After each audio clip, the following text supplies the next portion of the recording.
Bonjour à tous, bienvenue ici au Zénith de Dijon. Nous sommes au milieu de la carrière. Ce n'est pas commun d'avoir du sable ici au Zénith, mais ce n'est pas commun non plus d'accueillir le Cadre Noir dans un endroit comme celui-là. Le Cadre Noir est arrivé avec ses 4 représentations. Aujourd'hui, c'est la journée un petit peu plus light. Nous avons donc la chance de pouvoir les avoir à notre disposition. Jean-Franck Girard, bonjour. Oui, bonjour. Vous êtes écuyer au Cadre Noir et vous allez nous expliquer en quelques mots ce qu'est le Cadre Noir. Tout le monde sait que c'est l'excellence française, l'équitation de prestige, mais avant tout, c'est 200 ans d'histoire. Oui, c'est ça, c'est 200 ans d'histoire, c'est-à-dire que ça découle de l'école de Versailles. Et en 1815 a été créé le Cadre Noir à Saumur. C'était un corps militaire. Et les cavaliers, enfin les enseignants, pour être différenciés de leurs élèves, ont été habillés en noir.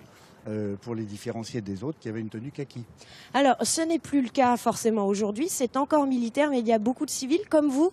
On le reconnaît à la petite barrette sur le petit soleil sur le col. Oui. Comment ça a évolué ? En 1815, c'était militaire. Et en 1972, il y a un décret qui a ouvert l'École nationale d'équitation aux civils. Et ce qui fait que petit à petit, les civils ont remplacé complètement les militaires. Mais ça représente quand même le prestige, ça fait partie de vos missions. Quelles sont les missions du Cadre Noir, justement ? Alors, on a 4 missions, en fait. On a une mission qui est prioritaire, qui est la mission de formation. On forme les moniteurs, les entraîneurs et les instructeurs d'équitation.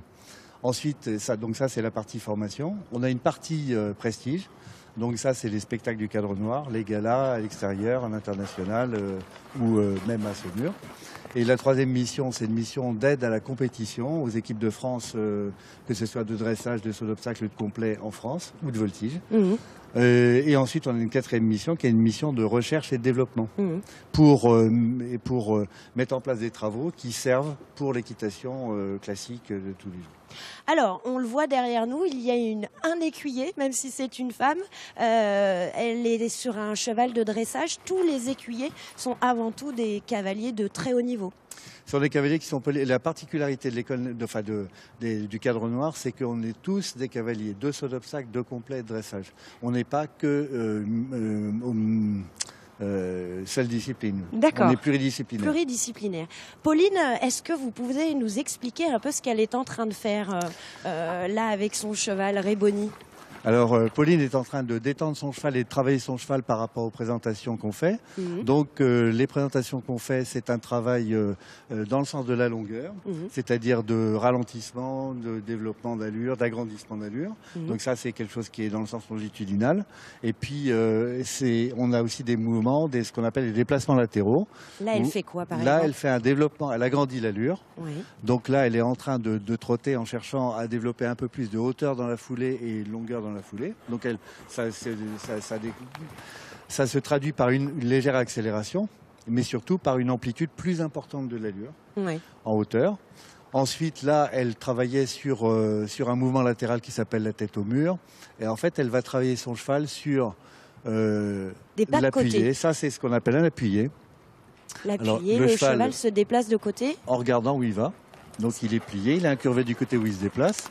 Ça paraît très technique, enfin c'est très technique, mais ça paraît tellement simple. Ça paraît très simple, mais c'est beaucoup plus compliqué que ça paraît parce que, en fait, pour obtenir un déplacement latéral, en fait, les aides du cavalier, c'est-à-dire les mains et les jambes et le poids du corps, ils vont agir d'une manière très très codifiée. Alors les mains, elles vont diriger les épaules, par exemple, dans un sens. Les jambes, elles vont diriger la croupe du cheval dans l'autre.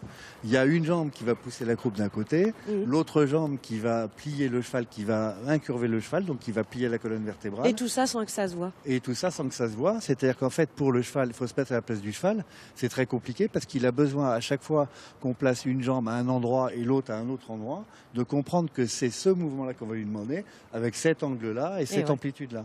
Merci. On va demander à Pauline de nous rejoindre avec son cheval parce qu'elle le maîtrise parfaitement. Je vous pique votre micro. On va la laisser descendre de cheval. Pauline, elle n'est même pas essoufflée. Pauline, sautez. Non, pas Pauline sauter, pas du tout, mais je ne me risquerai pas à prononcer votre nom. Merci de nous accueillir, de nous avoir fait cette jolie démonstration, Pauline.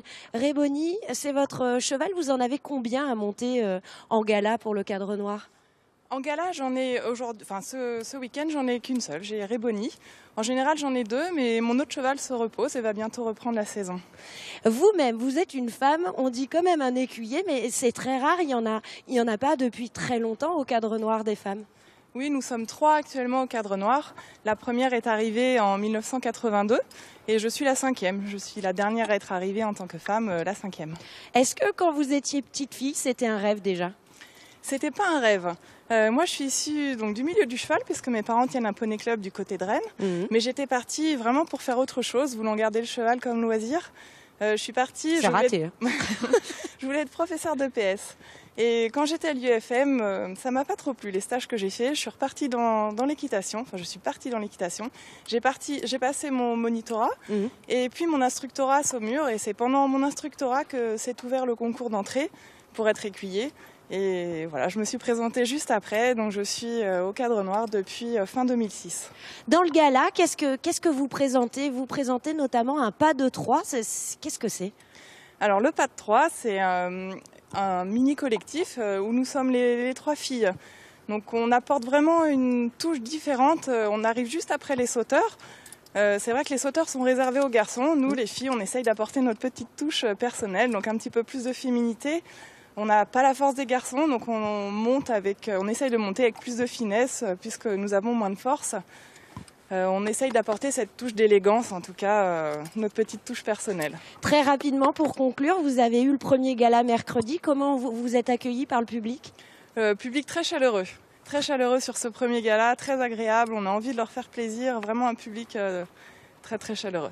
Je vous remercie. Ce sera donc la fin de ce grand direct. Il reste donc des galas du Cadre Noir. Vous pouvez encore vous inscrire, non, mais en tout cas prendre des places. Vous verrez, c'est un bonheur pour l'œil, qu'on y connaisse quelque chose ou pas d'ailleurs.